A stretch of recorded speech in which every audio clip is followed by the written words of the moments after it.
നമസ്കാരം, റമീസാണ്. കുറച്ച് നേരം മുമ്പേ ഒരു വാർത്ത ശ്രദ്ധയിൽപ്പെട്ടിട്ടുണ്ടായിരുന്നു. അപ്പോൾ ആദ്യം ആ വാർത്തയെ പറ്റിയിട്ട് കുറച്ച് കാര്യങ്ങൾ സംസാരിക്കാനുണ്ട്. ആദ്യം ആ വാർത്തയൊന്ന് കാണാം. ബസ്സിൽ വെച്ച് ലൈംഗിക അതിക്രമം നടത്തിയെന്ന ആരോപണം നേരിട്ട യുവാവ് ജീവനൊടുക്കി. കോഴിക്കോട് ഗോവിന്ദപുരം സ്വദേശി ദീപക്കാണ് മരിച്ചത്. ബസ്സിലെ വീഡിയോ ദൃശ്യങ്ങൾ സമൂഹ മാധ്യമങ്ങളിൽ പ്രചരിച്ചിരുന്നു. നിഖിൽ പ്രമേശാണ് കോഴിക്കോട് നിന്ന് വിവരങ്ങളുമായി ചേരുന്നത്. കൃഷ്ണ, ഇന്ന് പുലർച്ചെയാണ് ദീപകിനെ അദ്ദേഹത്തിന്റെ വീട്ടിൽ മരിച്ച നിലയിൽ കണ്ടെത്തുന്നത്. ഈ സംഭവം നടന്നതിന് പിന്നാലെ തന്നെ അദ്ദേഹം വലിയ മനോവിഷമത്തിലേക്ക് പോയിരുന്നു എന്നാണ് സുഹൃത്തുക്കളൊക്കെ പറയുന്നത്. അദ്ദേഹത്തിന്റെ സുഹൃത്ത് ഇപ്പോൾ നമ്മളോടൊപ്പം ഇവിടെ ചേരുന്നുണ്ട്. അദ്ദേഹത്തോട് തന്നെ നമുക്ക് സംസാരിക്കാം.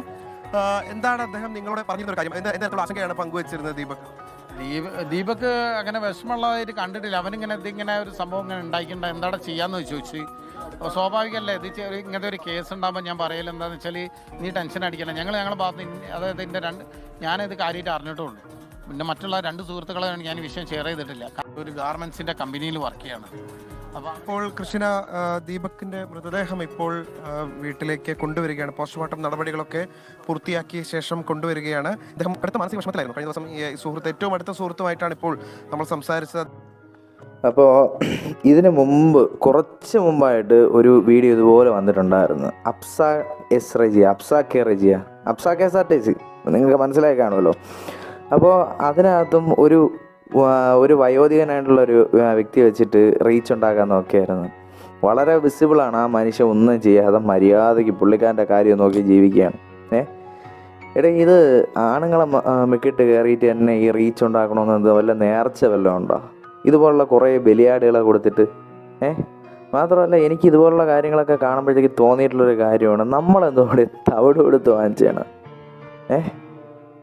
സത്യം പറഞ്ഞാൽ ഞാൻ ഈ ചിരിച്ചുകൊണ്ടിരിക്കണമെന്നുണ്ടെങ്കിൽ പോലും എൻ്റെ മനസ്സിൽ നല്ല വിഷമമുണ്ട്. കാര്യം എന്ന് വെച്ച് കഴിഞ്ഞാൽ ഒരു കുടുംബത്തിൻ്റെ അത്താണിയല്ലേ ഇപ്പോൾ പൊലിഞ്ഞു പോയത്. ആരുണ്ട് അതിന് കോമ്പൻസേറ്റ് ചെയ്യാനായിട്ട്? ആര് വരും? ഈ ഷിംജിത എന്ന് പറയുന്ന ഇവളുടെ വീട്ടിൽ നിന്ന് ആരെങ്കിലും വരുമോ?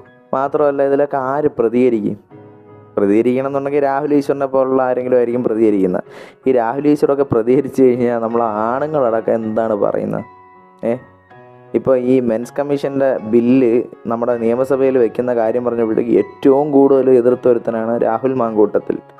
ഇപ്പോൾ എവിടെ നിൽക്കണം? നമുക്ക് നമ്മളായിട്ട് തന്നെ കുഴി തോണ്ടുന്നൊരവസ്ഥയല്ലേ?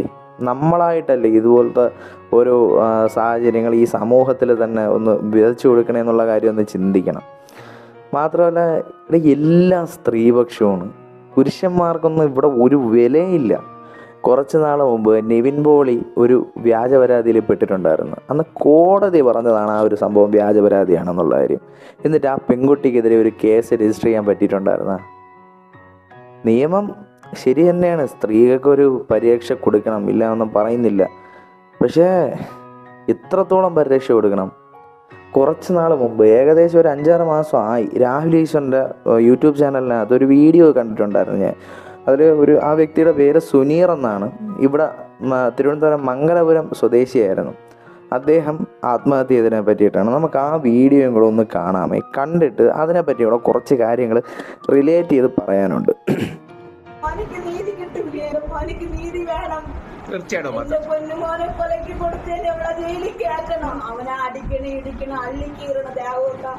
എല്ലാം ചെയ്തിട്ട് സഹിച്ചെന്നുള്ള പരമാവധി അവന്റെ ക്ഷമ എത്രത്തോളം ഉണ്ടോ അതെല്ലാം അവൻ സഹിച്ചു. എന്ന് അവസാനം സഹി കുട്ടി എന്റെ മുമ്പ് വെച്ച് അടിച്ചപ്പോൾ ഇന്ന് എനിക്ക് വേണ്ട അമ്മ. അത് പറഞ്ഞ കാര്യം എന്താണെന്ന് കേട്ടല്ലേ? അതായത് അവൻ സഹിച്ച് മുമ്പായിട്ട്, സ്വന്തം ഉമ്മാടെ മുമ്പായിട്ട് അവനെ അടിച്ചിട്ട് അവൻ സഹിച്ച് അവസാനം വരെ അവൻ സഹിച്ച്. എന്തുകൊണ്ട് സഹിച്ച്? സ്ത്രീപക്ഷമുണ്ടേ നിയമത്തിൽ സ്ത്രീകൾക്കാണ് പ്രാധാന്യം, അല്ലാതെ പുരുഷന്മാർക്ക് പ്രാധാന്യമില്ല. ഇവൻ ചെന്ന് തെളിവടക്കം കൊണ്ടുവന്ന് വെച്ചിട്ട് ഒരു പരാതി ഫയൽ ചെയ്ത് കഴിഞ്ഞാലും അപ്പുറത്ത് ആ പെണ്ണ് എന്ന് നിന്നിട്ട് എന്നെ പീഡിപ്പിച്ചു, ഈ രീതിയിൽ എന്നെ പീഡിപ്പിച്ചിട്ടുണ്ട് കേട്ടോ. ഫസ്റ്റ് അവനെ പിടിച്ച് അകത്തിടുന്നൊരു സമ്പ്രദായമാണ് ഉള്ളത്. സ്ത്രീപക്ഷമുണ്ടേ നിയമം. നമ്മളൊക്കെ ആരാണ്? ബാക്കിയും കൂടെ ഉണ്ട്. ആ വീഡിയോയിൽ കുറച്ച് കാര്യങ്ങളോടെയൊക്കെ പറയുന്നുണ്ട്. അതൊന്നും എല്ലാം കേൾക്കണം. കാര്യം എന്താ വെച്ച് കഴിഞ്ഞാൽ നമ്മളടക്കമുള്ള പുരുഷന്മാർ ഇതുപോലുള്ള കാര്യങ്ങളെല്ലാം ഒന്ന് ശ്രദ്ധിക്കേണ്ടതാണ്, അത്യാവശ്യമാണ്. നമ്മുടെയൊക്കെ അവസ്ഥ ഇതൊക്കെ തന്നെയാണ്, വേറെ വ്യത്യാസമൊന്നുമില്ല. ഇപ്പം എനിക്കായാലും നിങ്ങൾക്കായാലും ആർക്കായാലും ഇതൊക്കെ സംഭവിച്ചു കഴിഞ്ഞാൽ ഇങ്ങനെയൊക്കെ തന്നെ വരുള്ളൂ, അല്ല വേറെ വ്യത്യാസമൊന്നും വരാൻ പോകണില്ല. മംഗലപുരം പോലീസ് സ്റ്റേഷനിലാണ് ഇന്നലെ രാവിലെ 2 മണിക്ക് സുനീർ നമ്മളെ വിട്ടുപോയി. ഭാര്യയുടെ പീഡനം സഹിക്കാൻ കഴിയാതെയാണ് സുനീർ ദൗർഭാഗ്യവശാൽ ആത്മഹത്യ ചെയ്ത് നമ്മളെ വിട്ടുപിരിഞ്ഞത്. സുനീറിന്റെ ഉമ്മ ഭീമയടക്കം കണ്ടിരുന്നു. ആ പെൺകുട്ടിക്കെതിരെ യാതൊരു നടപടിയും ഇതുവരെ എടുത്തിട്ടില്ല. ഈ പെൺകുട്ടി പല സമയങ്ങളിലായി സുനീറിനെ മാനസികമായി പീഡിപ്പിക്കുകയും മറ്റും ചെയ്തു. ഈ ഉമ്മയെ അടക്കം ദ്രോഹിച്ചു.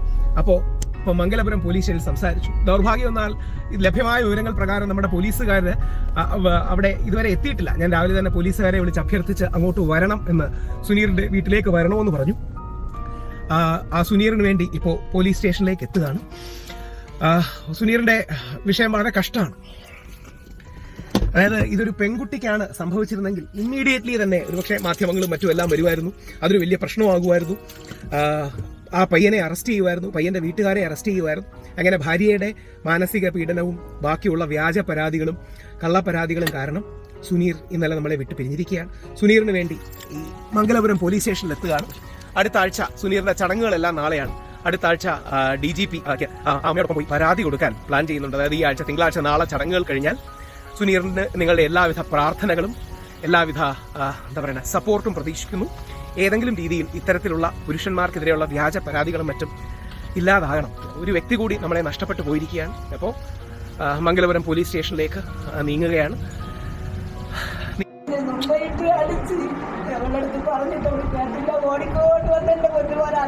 ഇത് പറയുന്നതെന്ന് വെച്ചാൽ സ്വന്തം മാതാവാണ്, സ്വന്തം മോനെ മുമ്പായിട്ട് അടിച്ച് എന്ന് പറയുന്നത് സ്വന്തം മാതാവാണ് കേട്ടോ. ആ കരച്ചിൽ കാണണം. മോനെ നഷ്ടപ്പെട്ട ഒരു അമ്മയുടെ കരച്ചിലാണ്. ഇപ്പൊ ബാക്കി കൂടെ ഒന്ന് കേൾക്കാം. അടിച്ചെന്റെ മുന്നേ പോയി എന്റെ ഉമ്മാനെ മുമ്പായിട്ട് അടിച്ചെന്ന് കേട്ടത് കേട്ടിട്ട് അവിടെ ഇതുപോലത്തെ ഭാഷകൾ പറഞ്ഞങ്ങ് വിൽക്കുന്ന നേരം എടുത്തപ്പോൾ അവൾ ഉറക്കം ഞങ്ങളെല്ലാവരും ഉറക്കണിക്കുന്നുണ്ട്. പിറക്കി കെട്ടി അവളെ വീട്ടിൽ പോയി. അവളെ വീട്ടിൽ പോയിട്ട് പിന്നെ അവൾ എന്തൊക്കെ കാണിച്ചു കൂട്ടി. എനിക്ക് എന്നെ അറിയില്ല. എന്റെ മോനെ ഒരുപാട് ഭീഷണിപ്പെടുത്തി.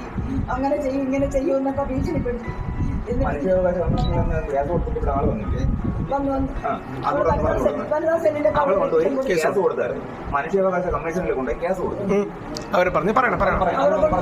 അവര് വിളിച്ച് ആദ്യത്തെ ഇതിനെ വിളിച്ചപ്പം പോയില്ല. അവള് പറഞ്ഞില്ല. ഞങ്ങളെല്ലാവരും പോയി. ഞങ്ങൾ 4 പേരൊക്കെ ഗ്യാരണ്ടി എഴുതി കൊടുത്തു. അവളെ ഉരുപടിയൊക്കെ വാങ്ങിച്ചെന്ന് പറഞ്ഞു. അവള് അത് ചെയ്ത് ഇത് ചെയ്ത് എന്റെ മോൻ താലിമാല പൊട്ടിച്ചെന്ന് പറഞ്ഞ് അങ്ങനെയൊക്കെ പറഞ്ഞു. അവൻ എതിര് യാതൊരു ഒരു തെറ്റ് അവൻ ചെയ്തിട്ടില്ല. അവിടെ സത്യം അവർക്ക് ബോധ്യപ്പെട്ടു. പോലീസിന്റെ കാര്യം കൂടെ ഒന്ന് പറയോ? കാര്യം അത് നാളെ ഇനി ഒരു അമ്മയോ ഉമ്മയോ ഇങ്ങനെ പോകുമ്പോൾ അവർക്ക് സംഭവിക്കണം. പോലീസിന്റെ ഭാഗത്തുനിന്ന് ഒരു ദുരനുഭവം മറ്റേ കൗൺസിലിങ്ങിന് പോയപ്പോൾ എന്താ ഉണ്ട്? കൗൺസിലിങ്ങിന് പോയപ്പോൾ അവർ ഇത് SI പറഞ്ഞു വിലക്ക് നിങ്ങൾ കോടതിപരമായ പള്ളിപരമായ പോകണം. അവർ സത്യമല്ല അവിടെ അറിയിച്ച് അവർക്ക് ബോധ്യമായി. പിന്നെ അവരിങ്ങോട്ട് പറഞ്ഞു വിട്ടു കൗൺസിലിങ്ങിന്. അപ്പൊ ആ സ്ത്രീ പോലീസല്ലേ പറഞ്ഞത് അവനെ അടിച്ചിട്ട് വന്നാൽ ഞങ്ങൾ എന്താ അവര് പറഞ്ഞേ? കൗൺസിലിങ്ങിന് പറഞ്ഞ് ഇവർ രണ്ടുപേരെയും വിളിച്ച് സംസാരിച്ച് കുറെ ഉപദേശിച്ചിട്ട് പറഞ്ഞ് അത് എന്നെ അടിച്ചു സാറേ എന്ന് പറഞ്ഞു. അപ്പൊ ആ മാഡം പറഞ്ഞ് നിന്നെ അടിച്ചാ നീ അടി കൊള്ളണം. അവളടുത്ത് പറഞ്ഞു കൊടുക്കണം നീ അടിച്ചിട്ട് വാ ഞാൻ കേസ്. എന്തോന്നാണ് നീ അടിച്ചിട്ട് വാ ഞാൻ കേസ് എടുക്കാന്ന് പറഞ്ഞാൽ ഇതുപോലുള്ള പട്ന ഇങ്ങനത്തെ കഴിവറുടെ മോളെയൊക്കെ ഈ ഒരു സ്ഥാനത്ത് നിന്നൊക്കെ എടുത്ത് കളയണോടെ. ഇങ്ങനെയുള്ള അക്രമം അഴിച്ചിടാൻ വേണ്ടിയിട്ട് ഈ പെണ്ണുങ്ങളൊക്കെ മറ്റേ മൂട്ടി കൊടുക്കണം ഈ മക്കളെയൊക്കെ. സത്യം പറയാമല്ലോ ഇതുപോലുള്ള ഇതൊക്കെ നമ്മുടെ സമൂഹത്തിൽ ജീവിച്ചിരിക്കണം നമുക്കൊക്കെ വലിയ ഭീഷണിയാണ്. ആ പെങ്കൊച്ച് അവള് അടിച്ചെന്ന് പറഞ്ഞപ്പോഴത്തേക്ക് അവൻ പറയണേ സാറേ എന്നെ അടിച്ച് എന്ന് പറഞ്ഞപ്പോഴത്തേക്ക് നിന്നെ അടിച്ചെങ്കിൽ നീ കൊള്ളണമെന്നാണ് പറയണത്. എന്തോന്നറിയാം ഇത്. അതാണ് ഞാൻ പറഞ്ഞ പുരുഷന്മാർക്ക് ഇവിടെ വിലയില്ല. ഇവിടെ സ്ത്രീകളുടെ സ്ത്രീപക്ഷ നിയമങ്ങളാണ്. സത്യം പറഞ്ഞാൽ ഇതിനൊക്കെ പ്രതികരിക്കാൻ നമ്മളൊക്കെ ഉള്ളടേ, വേറെ ആരും ഇല്ല. നമുക്കൊന്നും വേണ്ടിയിട്ട് വരാൻ ആരുമില്ല. എത്ര സ്ത്രീകൾ വരും, ഫെമിനിസ്റ്റുമാർ, മറ്റേ കൂണ് പൊട്ടി വരും പോലെ ഒരുപാട് ഫെമിനിസ്റ്റുമാരുണ്ടല്ലോ. ആര് വരും? ആരും പറയൂല. പുരുഷന്മാർക്ക് വേണ്ടിയിട്ട് ഒരു പെണ്ണുങ്ങളെ സംസാരിക്കും കേട്ടോ. മാന്യമായിട്ടുള്ള കുടുംബത്തിൽ പറഞ്ഞ പെണ്ണുങ്ങളൊക്കെ ഉണ്ട്, അവർ സംസാരിക്കും. പക്ഷേ അതൊന്നും വലിയ രീതിയിൽ റീച്ചൊന്നും ആവൂല. ഇതുപോലുള്ള കുറേ തന്തയില്ലാ കഴിവറുടെ മക്കൾ വന്ന് നിന്നിട്ട് ഓരോ പുരുഷന്മാരെ എടുത്ത് വെച്ച് അവരെ ജീവിതം വെച്ച് പന്താടുമ്പോഴത്തേക്ക് അതിനൊക്കെ നല്ല റീച്ച് കാണും. എന്തിന് പറയണം, ഞാൻ കുറച്ച് നാൾ മുമ്പ് വരെ നമ്മുടെ ഈ ഇറ്റ്സ് കൈസ് ഉണ്ടല്ലോ, ഇറ്റ്സ് കൈസിൻ്റെ വീഡിയോസ് ഞാൻ കാണാറുണ്ടായിരുന്നു. അതിനകത്ത് ഞാൻ കാണുമ്പോൾ പല കാര്യങ്ങളിലും അവൻ സ്ത്രീപക്ഷം മാത്രമേ അവൻ പറയുള്ളൂ. കൂടുതലും സ്ത്രീപക്ഷമാണ് അവൻ പറഞ്ഞിട്ടുള്ളത്. അപ്പോൾ പുരുഷന്മാർക്ക് വേണ്ടി സംസാരിക്കേണ്ടവരും ഇല്ല. സത്യം പറഞ്ഞാൽ ആ പടം അശ്വിൻ മാടപ്പള്ളി അവൻ പക്ക ആണുങ്ങൾക്ക് വേണ്ടിയിട്ട് സംസാരിക്കണ ഒരുത്തനാണ്. ഇനിയിപ്പോൾ റീച്ച് പോയാലും എന്തൊരു പുല്ല് പോയാലും വേണ്ടൂല എന്ന് പറഞ്ഞുകൊണ്ട് നല്ല രീതിയിൽ ആണുങ്ങൾക്ക് വേണ്ടിയിട്ട് സംസാരിക്കണ ഒരുത്തൻ തന്നെയാണ് അശ്വിൻ മാടപ്പള്ളി. അവൻ പക്ഷേ കൈസിനെ പോലെ മറ്റേ പ്രീതി ഉണ്ടാക്കി, സ്ത്രീകളുടെ പ്രീതി ഉണ്ടാക്കിയിട്ട് റീച്ച് ഉണ്ടാക്കണ ഒരുത്തനായിട്ട് എനിക്ക് തോന്നിയിട്ടില്ല. അപ്പോൾ അതാണ് അവസ്ഥയെന്ന് പറയുന്നത്. നമുക്ക് വേണ്ടി സംസാരിക്കാൻ ആരും ഇല്ല. ബാക്കിയോടൊന്ന് കേൾക്കാം കേട്ടോ. ഒരു അമ്മയുടെ ഒരു കരച്ചിലാണ്. ഭർത്താവിനെ അടിച്ചിട്ട് വാ, ഞാൻ കേസെടുക്കാം. ഈ നാത്തുമാരെ അടിച്ചിട്ട് വാ, ഞാൻ കേസെടുക്കാം. അമ്മാവിയെ അടിച്ചിട്ട് വാ, ഞങ്ങൾ കേസെടുക്കും. അമ്മാവി അടിച്ചിട്ട് വാ, നാത്തൂനെ അടിച്ചിട്ട് വാ, ഭർത്താവിനെ അടിച്ചിട്ട് വാ, ഞാൻ കേസെടുക്കാം. ഇങ്ങനെയുള്ള മനോരോഗികളെയൊക്കെ സത്യം പറയാല്ല എടുത്ത് ദൂരെ എറിയണം. നമ്മുടെ സമൂഹത്തിന് ഏറ്റവും വലിയ വിപത്തുകളാണ് ഇതൊക്കെ. ഇത് എവിടെ ഇരിക്കണമെന്ന് ആലോചിക്കണം. അതായത് കൗൺസിലിങ്ങിന് ഇരിക്കുന്ന ആളാണ്, ഗവൺമെൻറ്റിൻ്റെ കൗൺസിലിംഗ് സെല്ലുകളിൽ ഇരിക്കുന്ന ആൾക്കാരാണ് ഇതൊക്കെ. ആ കൗൺസിലിങ്ങിന് ഇരുന്ന സ്ത്രീ പറയണം. പിന്നീടാണ് അവരെ പറഞ്ഞിട്ട് എന്നെ വിളിച്ച് എൻ്റെ കോടതിയിൽ പോയി. അവിടെ പോയി വനിതാ കോടതിയിൽ പോയി. അവിടെ പോയിട്ട് ഈ ഇതൊക്കെ പറഞ്ഞ് അവരെന്ത് കൊടുത്തെന്ന് അറിഞ്ഞൂടാ. കൊടുത്തോ കൊടുത്തില്ലേ ഞങ്ങളെ വിളിപ്പിച്ചിട്ട് അത് നിങ്ങൾ ഈ കേസ് നിങ്ങളിതിൽ കുരുങ്ങും, നിങ്ങൾ ജയിലിലാവും. അപ്പോൾ എൻ്റെ മോൻ ഈ സത്യങ്ങളെല്ലാം അവരെ ബോധിപ്പിച്ച് ഈ കോപ്പിയൊക്കെ എടുത്ത് കാണിച്ചു കൊടുത്ത്, വീഡിയോ എടുത്ത് കാണിച്ചു കൊടുത്ത് ഇന്ന ഇതൊക്കെ ചെയ്തതാണ്. ഇതിന് എന്ത് വേണമെങ്കിലും ഞാൻ ചെയ്യാൻ തയ്യാറി എന്ന് പറഞ്ഞു. എനിക്കിനി വേണ്ട എന്നാണ് അവിടെ ഒരു വാക്ക് പറഞ്ഞു. അത് വേണ്ടെങ്കിൽ കേസ് ഫയൽ ചെയ്യണം, കോടതിയിൽ പോകും. നിങ്ങളില്ലാത്തതൊക്കെ സത്യങ്ങളൊക്കെ കള്ളങ്ങളൊക്കെ വെച്ച് ഇവർ ചേർക്കും. നിങ്ങൾ അങ്ങനെ ചെയ്യും, ഇങ്ങനെ ചെയ്യും, നിങ്ങളെല്ലാവരെയും കയറ്റുമെന്ന് പറഞ്ഞു. ആ ശരി സാറിന് ഇഷ്ടമാണ്. അപ്പോൾ ഞാൻ ജയിലിൽ കിടക്കാൻ തയ്യാറെന്ന് എൻ്റെ മോൻ പറഞ്ഞു. ഒരു തെറ്റും ചെയ്തിട്ടില്ല, അങ്ങനെ അഥവാ ഞങ്ങൾക്ക് കിടക്കാന്ന് പറഞ്ഞു. അവർ ഞങ്ങളെ പറഞ്ഞ് ഇനി വിട്ടു. പിന്നീടാണ് അതിൻ്റെ പിറ്റെന്നാണ് വീണ്ടും അവർ ഇവിടെ പോയത്, വനിതാ സെല്ലിൽ പോയി. അവിടെ ഒരു പരാതി കൊടുത്തിട്ട് ഞങ്ങൾ 3 തന്നെ വിളിച്ചു. വ്യാജ പരാതികളായിരുന്നു. ഒന്നും ഞങ്ങൾ യഥാർത്ഥത്തിൽ ഒന്നും അറിഞ്ഞതല്ല അവരവിടെ പറഞ്ഞത്, എഴുതി കൊടുത്തത്. ഒരു കാര്യമാണ്, അവൾ തന്നെയാണ് ഇവിടെ ഈ പ്രശ്നം ഉണ്ടാക്കി വെച്ചിട്ട് ഇതെല്ലാം എൻ്റെ മോൻ്റെ ഭാഗത്തായിട്ട് തെറ്റ് വന്നതായിട്ട് അവളവിടെ എഴുതി കൊടുത്തു. എൻ്റെ മോൻ പോയി. ചുരുക്കി പറഞ്ഞു കഴിഞ്ഞാൽ അവള് വാരിയെടുത്തിട്ട് അടിച്ച് മാനസികമായിട്ട് പീഡിപ്പിച്ച് അവസാനം അവൻ എത്രത്തോളം താങ്ങാൻ പറ്റുമോ അത്രത്തോളം താങ്ങി അവൻ്റെ മേലെ വ്യാജ പരാതികളും കൊടുത്ത് എന്നിട്ട് അവസാനമായപ്പോഴത്തേക്ക് അവൻ ആത്മഹത്യ ചെയ്ത്. ആരെ കുറ്റം പറയും? എത്രത്തോളം താങ്ങും ഒരു മനുഷ്യൻ? ആ കേസ് ഇപ്പോൾ എന്തായി എന്ന് എനിക്കറിയില്ല. എന്ന് വെച്ചാൽ അതിനുശേഷം പിന്നീട് പുള്ളിക്കാരൻ്റെ യൂട്യൂബിൽ വേറെ അപ്ഡേറ്റോ കാര്യങ്ങളൊന്നും ഞാൻ കണ്ടില്ല. അപ്പോൾ ഇതാണ് സത്യം പറഞ്ഞാൽ പുരുഷന്മാരുടെ അവസ്ഥയെന്ന് പറയുന്നത്. നിലവിൽ നമുക്ക് വേണ്ടി സംസാരിക്കാനൊന്നും ആരുമില്ല. ഈ കാര്യങ്ങളൊക്കെ കാണുമ്പോൾ എനിക്ക് ഒരുപാട് കാര്യങ്ങൾ എനിക്ക് റിലേറ്റ് ചെയ്യാൻ പറ്റുന്നുണ്ട്. നമുക്ക് എല്ലാവർക്കും റിലേറ്റ് ചെയ്യാൻ പറ്റണം. കാര്യം എന്ന് വെച്ച് കഴിഞ്ഞാൽ ഞാനടക്കമുള്ള നിങ്ങളടക്കമുള്ള പുരുഷന്മാർ ഈ വീഡിയോ കാണുന്നുണ്ടെന്നുണ്ടെങ്കിൽ നിങ്ങളെല്ലാവരും ആപത്തിൽ തന്നെയാണ്. അതിനൊന്നും വേറെ ഒരു സംശയവും വേണ്ട. ഇപ്പം ഈ പറഞ്ഞ ഷിംജിതയോ അല്ലെങ്കിൽ അപ്സയോ ഏത് പെണ്ണായാലും മതിയേ, അതിനൊന്നും വേറെ വലിയ ബുദ്ധിമുട്ടൊന്നുമില്ല. നമ്മുടെ ഇവിടെ വരുന്ന ഫയൽ ചെയ്യുന്ന പരാതികളിൽ 17% വ്യാജ പരാതികളാണ് എന്നാണ് ഇപ്പോഴുള്ള കണക്കുകൾ പറയുന്നത്. അന്വേഷണങ്ങളുടെ സമയത്ത് തെളിഞ്ഞു പോകുന്നതാണ്. ഇപ്പോൾ നിലവിൽ ഇത് നോക്കിയാൽ നല്ല രസമില്ലേ? അതായത് ഒരു പെൺകുട്ടി അവളുടെ റീച്ചിന് വേണ്ടിയിട്ട് കൊണ്ടുവച്ചിട്ട് ഇങ്ങനെ വീഡിയോ എടുക്കുന്നു, നേരെ അപ്ലോഡ് ചെയ്യുന്നു, അവൾ അക്കൗണ്ട് നല്ല രീതിയിൽ റീച്ച് ആവുന്നു. ഇത് വീണ്ടും പ്രശ്നമാകുന്ന സമയത്ത് അവൾ പറയണതെന്ന് വെച്ചാൽ ഒരു കേസൊന്നും കൊടുക്കില്ല, കേസോ കാര്യങ്ങളോ ഒന്നും കൊടുക്കണില്ല. അവിടെ നിന്ന് ചെയ്ത ആളെക്കാട്ടിലും നിങ്ങളാണ് ഏറ്റവും വലിയ ക്രിമിനൽസ് എന്നുള്ള രീതിയിലാണ് പറയുന്നത്. അല്ലാതെ അയാൾ എന്ത് ചെയ്തു എന്ന് ആ വീഡിയോയിൽ ഇല്ലല്ലോ എന്ന് പറയുമ്പോഴത്തേക്ക് അത് നമ്മൾ കുറ്റക്കാരാക്കുകയാണ് ചെയ്യുന്നത്. മാത്രമല്ല അവസാനം വന്ന റീച്ച് ഭ്രാന്തിയുടെ ഇപ്പോഴത്തെ വീഡിയോ ഉണ്ടല്ലോ, അതായത് ഒരാളെ കുരുതി കൊടുത്ത വീഡിയോ, ആ വീഡിയോക്കാരിയുടെ പ്രൊഫൈൽ ഞാൻ കയറി നോക്കിയ സമയത്ത് അതിനകത്ത് എഴുതിയിരുന്നത് വെച്ചാൽ കൺസൾട്ടൻറ്റ് സൈക്കോളജിസ്റ്റ്. സൈക്കോ പരിപാടി തന്നെയാണ് ഈ ചെയ്തത്. ഒന്നും പറയാനില്ല. എന്ത് സൈക്കോളജി പഠിച്ചിട്ട് എന്താണ് കാര്യം? സൈക്കോളജിയൊക്കെ പഠിച്ചു കഴിഞ്ഞാൽ മനുഷ്യന്മാർക്ക് ഗുണം ഉണ്ടാവുകയാണ് വേണ്ടത്. എനിക്ക് സൈക്കോളജിസ്റ്റ് കൂട്ടുകാരുണ്ട്. നമുക്കൊക്കെ എന്തെങ്കിലും ആവശ്യം വരുമ്പോഴത്തേക്ക് അതിന് നമുക്ക് എന്തെങ്കിലും സൊല്യൂഷൻ കണ്ടെത്തി തരണേന്ന്. അല്ലാതെ ഇത് സൈക്കോളജി പഠിച്ചിട്ട് അവരെ സൈക്കോളജിക്കലി ട്രോമയിലാക്കിയിട്ട് അവരെ കൊണ്ടുവന്ന് സൂയിസൈഡ് ചെയ്യിപ്പിക്കാൻ വേണ്ടി ഒരു ടെൻറ്റേഷൻ ഉണ്ടാക്കി കൊടുക്കുകയല്ല ചെയ്യുന്നത്. നീ കൊടുക്കുമോ ആ കുടുംബത്തിന് ചിലവ്? ഇല്ലല്ലോ. ആ കുടുംബത്തിന് ആ അച്ഛനും അമ്മയൊക്കെ ജീവനോടുണ്ടെന്നാണ് പറയുന്നത്. അവർക്ക് ആര് ചിലവിന് കൊടുക്കുമ്പോൾ ചിലവിന് കൊടുക്കുന്ന കാര്യങ്ങളെല്ലാം പോട്ട്, ഒരു ആൺതുണ അല്ലെങ്കിൽ ഒരു മകൻ്റെ തുണ അവിടെ ഉണ്ടായിരുന്നു, അതല്ലേ നീ കാരണം ഇല്ലാതായത്? നീ ഇപ്പോൾ കൊണ്ടുവന്ന് പ്രൊഫൈൽ ലോക്ക് ചെയ്ത് വെച്ചിട്ട് വീഡിയോ ഡിലീറ്റ് ചെയ്ത് പോയി കഴിഞ്ഞാൽ എല്ലാം എന്തൊരു ചെയ്യാനാണ്ടേ. കുറച്ച് നാളെ മുമ്പ് പ്രിൻസ് ആൻഡ് ഫാമിലി എന്ന് പറയുന്ന ദിലീപേട്ടൻ്റെ ഒരു പടം ഇറങ്ങിയിട്ടുണ്ടായിരുന്നു. അതിനകത്ത് കാണിച്ചിട്ടുള്ള രംഗമാണ് സെയിം അല്ലേ? ഒരു സോഷ്യൽ മീഡിയ ഇൻഫ്ലുവൻസർ വരുന്നു, ഒരു വീഡിയോ എടുത്ത് പോസ്റ്റ് ചെയ്യുന്നു, ഒരു കുടുംബം ഡിം. അതല്ലേ ഇപ്പോൾ സംഭവിച്ചേക്കുന്നത്? എങ്ങനെ മനസ്സ് വരണ്ടേ ഇതിനൊക്കെ? എങ്ങനെ മനസ്സ് വരണം? നിനക്കൊക്കെ റീച്ച് ഉണ്ടാക്കണമെന്നുണ്ടെങ്കിൽ തുണി ഊരി റീച്ച് ഉണ്ടാക്കുന്ന ടീമുകളുണ്ടല്ലോ, അവരെയൊന്നും ഞാൻ ഇനി കുറ്റം പറയൂല. ഞാനിനി കുറ്റം പറയില്ല. സ്വന്തം ശരീരഭാഗം വെച്ചിട്ട് റീച്ച് ഉണ്ടാക്കണമെന്നുണ്ടെങ്കിൽ അവരെ ഞാനിനി കുറ്റം പറയില്ല. ഇത്രത്തോളം ഒന്നും തരം താന്ന പ്രവൃത്തി അല്ല അവർ ചെയ്യുന്ന. കഷ്ടമായി പോയി. എന്തായാലും ഒരു ജീവന് എത്രത്തോളം എന്തൊരു ഒന്നും പറയാനില്ലേ. ഇത്രയും നാൾ സ്ത്രീകളെ പറ്റിയിട്ട് ചോദിച്ചുകൊണ്ടിരുന്നൊരു ചോദ്യമാണ് ഇപ്പം എനിക്ക് ചോദിക്കാൻ തോന്നുന്നതെന്ന് വെച്ച് കഴിഞ്ഞാൽ, are men safe around us? Are men safe around our society? Are men safe inside a KSRTC bus or something? Are men safe in the public? No. ഒരു പെണ്ണ് വിചാരിച്ചാൽ തീരാവുന്നേ ഉള്ളൂ ആണിൻ്റെ സേഫ്റ്റി. ഇപ്പം ഇതൊക്കെ കാണുന്ന സമയത്ത് പലരും പറയുന്നുണ്ടാവും, അയാൾക്ക് ആത്മഹത്യ ചെയ്യേണ്ട കാര്യമുണ്ടായിരുന്നു, അയാൾക്ക് ഇപ്പം ഇതിനെതിരെ ഫൈറ്റ് ചെയ്തുകൂടായിരുന്നു. ഒരു മനുഷ്യൻ്റെ മെൻ്റൽ ഹെൽത്ത് എത്രത്തോളം ഇങ്ങനെയുള്ള കാര്യങ്ങളിൽ അഫക്റ്റ് ആവും എന്നുള്ള കാര്യം അറിയാമോ? ഒരു ഐഡിയ കാണൂല. നമ്മളൊക്കെ ഏത് ഭാഗത്ത്, അതായത് നമ്മൾ ചെയ്യാത്ത തെറ്റ്, നമ്മളെ മനസ്സുകൊണ്ട് പോലും ചിന്തിക്കാത്ത തെറ്റായിരിക്കും, അതിന് വേണ്ടിയിട്ട് ഒരു കള്ളപ്പരാതി പോവുകയാണ്. കള്ളപ്പരാതി പോകുന്ന സമയത്ത് അവന് ഉണ്ടാവുന്നൊരു മാനസിക വിഷമമുണ്ട്. എന്നുവെച്ചാൽ സമൂഹത്തിലുള്ള വില ഇടിഞ്ഞ് നാട്ടുകാർ മൊത്തവും കണ്ട് ആ സുഹൃത്തുക്കൾ പറയുന്ന കേട്ടില്ലേ, നീ സമാനപ്പെടുക, ബാക്കി കാര്യങ്ങളെല്ലാം നമുക്ക് ക്ലിയർ ചെയ്യാമെന്ന് പറഞ്ഞ സമയത്ത് ആ പെണ്ണിൻ്റെ രണ്ടാമത്തെ വീഡിയോ ഇറങ്ങി എന്ന് പറഞ്ഞാൽ അവൻ അയച്ചു കൊടുത്തു. അതിനുശേഷം പിന്നെ അവൻ റെസ്പോണ്ട് ചെയ്തിട്ടില്ല എന്നാണ് പറയുന്നത്. ആ പുള്ളിക്കാരൻ്റെ മനസ്സ് സത്യം പറഞ്ഞാൽ എനിക്ക് ഊഹിക്കാൻ പറ്റുന്നുണ്ട് ഏകദേശമൊക്കെ.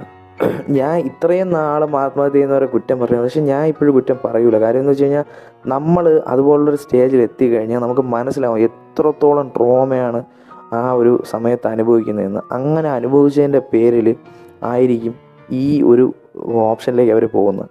അത്രയും മെൻ്റൽ എബിലിറ്റി ഉള്ളവർക്ക് പോലും പറ്റൂല.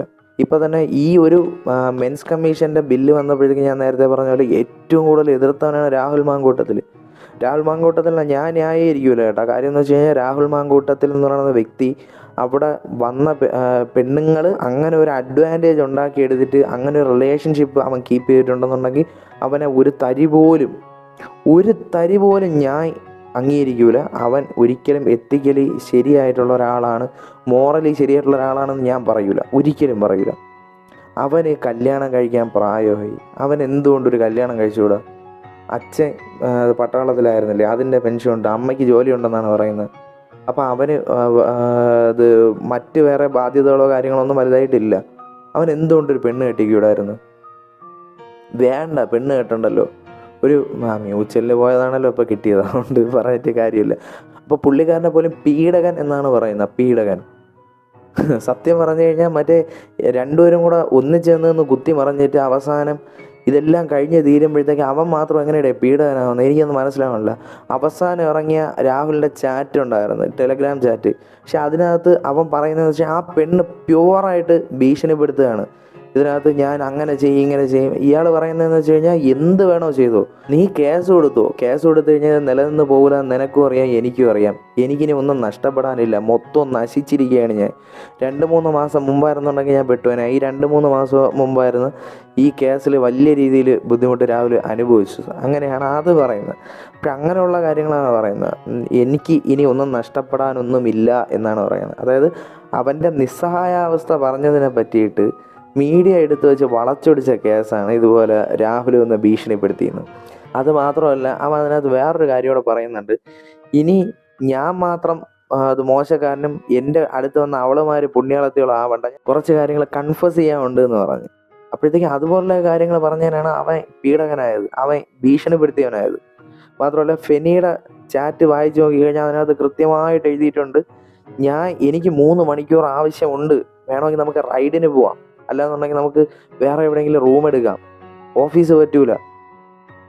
അപ്പം ഇവിടെ ആരാണ് വശീകരിക്കാൻ ശ്രമിച്ചിരിക്കുന്നത്? മെൻസ് കമ്മീഷൻ്റെ ബില്ല് പാസ് ആവേണ്ടതായിരുന്നല്ലേ? മെൻസ് കമ്മീഷൻ ആവശ്യമാണ് ഇപ്പോൾ. പിന്നെ ഇതെല്ലാം കാണുമ്പോഴത്തേക്ക് റിയാക്ട് ചെയ്യണ്ടേ? പെൺകുട്ടിയൊക്കെ ഇങ്ങനെ ഒരു സംഭവം വന്നു കഴിഞ്ഞാൽ റിയാക്ട് ചെയ്യണ്ടേ എന്ന് ചോദിക്കുന്നവരുണ്ടാവും. അപ്പോൾ അവർക്ക് ഞാൻ വേറൊരു വീഡിയോ കാണിച്ചു തരാമേ. എന്റെ വീട്ടിൽ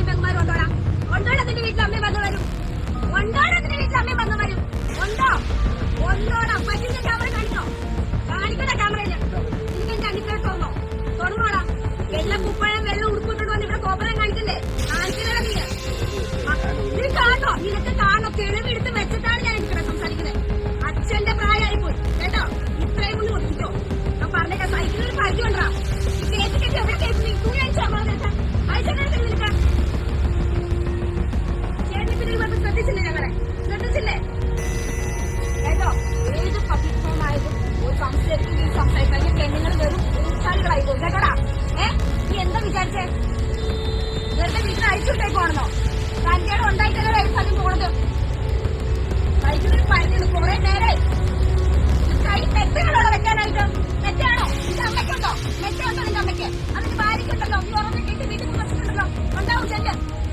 അതിനെ മുടിപ്പിക്ക് ചെന്ന് കേട്ടോ. വയസ്സിനൊരു പരിധിയുണ്ട് പോലെ തള്ളയാലും തന്നെയാണെങ്കിലും എന്ന് സോറി കാണിക്കേണ്ട കാണിച്ചിട്ട് സോറി വയ്ക്കുന്നോ? അയ്യ, ഇതാണ് റിയാക്ഷൻ എന്ന് പറയുന്നത്. നിലവിൽ അയാൾക്കൊന്നും പറയാനില്ല.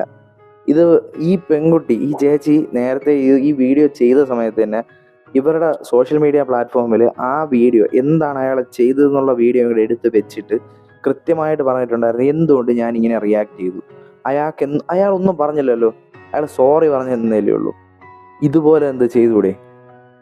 റിയാക്ട് ചെയ്യണമെങ്കിൽ ഇങ്ങനെ റിയാക്ട് ചെയ്യണം. അതായത് ഇയാൾ ചെയ്ത തെറ്റ് അല്ലെങ്കിൽ ആ ഒരു വീഡിയോ എടുത്ത് വെച്ചിട്ട് പറയാമല്ലോ, നീ എന്തിൻ്റെ അത് ചെയ്തത് ചോദിക്കാമല്ലോ. എന്തുകൊണ്ട് ചോദിക്കുന്നില്ല? നിലവിലുള്ള അവസ്ഥ നോക്കിക്കഴിഞ്ഞാൽ അയാൾക്കൊന്നും പറയാനില്ല. അവരുടെ കയ്യിൽ തെളിവ് എടുത്ത് വെച്ചിട്ടുണ്ട്, കാണിക്കട്ടാടാ എന്നാണ് ചോദിക്കണത്. നിന്റെ അമ്മയ്ക്കും പെണ്ണുങ്ങൾക്കും നിന്റെ ഭാര്യയ്ക്കും ഒന്നും ഇല്ലടാ. അവിടെ ആ ചോദ്യത്തിൽ അയാൾക്ക് ഒരു മറുപടി പറയാനില്ല. ഇതൊക്കെയാണ് പീഡകന്മാരെന്ന് പറയുന്നത്. അല്ലാതെ മറ്റേ അപ്സ കാണിച്ചതോ അല്ലെങ്കിൽ ഈ എന്തോന്ന് ഷിംജിത കാണിച്ചതൊന്നും അല്ല പീഡനം എന്ന് പറയുന്നത്. ഇതിനകത്ത് കൃത്യമായിട്ട് ആ ചേച്ചിയുടെ സിസ്റ്ററിനെ എന്താണ് കാണിക്കുന്നതെന്നുള്ള കാര്യം പുള്ളിക്കാരി കാണിച്ചു വെച്ചിട്ടുണ്ടായിരുന്നു. ഇത് ആരാണെന്ന് എനിക്ക് ഓർമ്മയില്ല. മാത്രമല്ല അവരുടെ ഐഡിയ എനിക്ക് കിട്ടിയില്ല. ഇല്ലായിരുന്നുണ്ടെങ്കിൽ ഞാൻ കൃത്യമായിട്ട് ആ ഒരു വീഡിയോ കൂടെ അതിനകത്ത് പിൻ ചെയ്ത് വെച്ചേനെ. മാത്രമല്ല ഞാൻ ഒരു കാര്യം ചോദിക്കട്ടെ, ഈ ഷിംജിത എന്ന് പറയുന്ന എവളാ ഇനി നാളെ അറസ്റ്റ് ചെയ്യൂടെ? ഒന്നും ഉണ്ടാവുമെന്ന് എനിക്ക് തോന്നണില്ല. പ്രതികരിക്കരുത്. കാര്യം എന്ന് വെച്ച് കഴിഞ്ഞാൽ ഇതെല്ലാം സംഭവിച്ച ഒരു പുരുഷനാണല്ലോ. മാത്രമല്ല ഇനി ഇത് കഴിഞ്ഞു കഴിഞ്ഞാൽ ഇവള് സമൂഹത്തിൽ സുഖമായി ഇറങ്ങി നടക്കും. ഇവക്കൊന്നും ഒരു കുഴപ്പവും ഉണ്ടാവില്ല. നഷ്ടപ്പെട്ടത് ആർക്ക്? ആ മരിച്ചവന്. എന്തുകൊണ്ടായിരിക്കും മരിച്ചത്? ഇനി സമൂഹത്തിൽ ഫേസ് ചെയ്യേണ്ട കാര്യങ്ങൾ ചിലപ്പോൾ ഇതൊക്കെയാണോ എന്നുള്ള പേടിയിൽ മരിച്ചു. ആർക്കിടെ നിയമം? ആർക്ക് നീതി? ആർക്ക് ന്യായം? എനിക്ക് സത്യം പറഞ്ഞാൽ ഈ ഒരു വീഡിയോയ്ക്ക് ഒരു ക്ലോഷർ കിട്ടണം. നമുക്ക് പ്രാർത്ഥിക്കാം, അത് മാത്രമേ ചെയ്യാൻ പറ്റൂ. നമുക്കും നമ്മളെപ്പോലുള്ള ഒരുപാട് സഹോദരങ്ങൾ സമൂഹത്തിൽ ഇറങ്ങി നടക്കുന്നവർക്കും വേണ്ടിയിട്ട് നമുക്ക് പ്രാർത്ഥിക്കാം. എന്നുവെച്ചാൽ ഇതുപോലുള്ള കുറേ റീച്ച് ഭ്രാന്തികൾ വന്നിട്ട് അവരുടെ ജീവിതം കുട്ടിച്ചോറാക്കരുതേ എന്ന് പ്രാർത്ഥിക്കാം. മെൻസ് കമ്മീഷൻ അത്യാവശ്യമുണ്ട്. ഇതുപോലുള്ള പെണ്ണുങ്ങൾക്ക് എതിരെ ഒരു കേസ് ഫയൽ ചെയ്തിരുന്നുണ്ടെങ്കിൽ, ഇതുപോലുള്ള പെണ്ണുങ്ങൾക്കെതിരെ ഒരു കേസ് നല്ല രീതിയിൽ വന്നിരുന്നുണ്ടെങ്കിൽ ഇപ്പോൾ ഈ ഒരു പ്രശ്നം ഒന്നും ഉണ്ടാവില്ലായിരുന്നു. വീണ്ടും ഇങ്ങനെ ആവർത്തിച്ച് വരൂലായിരുന്നു. ഞാൻ നേരത്തെ പറഞ്ഞ പോലെ തന്നെ നമുക്ക് പ്രാർത്ഥിക്കാം. പ്രാർത്ഥന മാത്രം, വേറൊന്നും പറയാനില്ല. പ്രശ്നത്തിന് വേണ്ടിയിട്ടാണ് സാർ ഈ വകുപ്പ്, അല്ലാതെ പുരുഷന്മാരെ നശിപ്പിക്കാൻ വേണ്ടിയിട്ടല്ലെന്ന് അറിയാതെ പറഞ്ഞു പോവാണ്. ഒരു കഷ്ണം കയറിൽ ജീവിതം അവസാനിപ്പിക്കേണ്ട നമ്മൾ കാണേണ്ടി വന്നു. പ്രതികരിക്കരുത്, കാരണം മരിച്ചതൊരു പുരുഷനാണ്.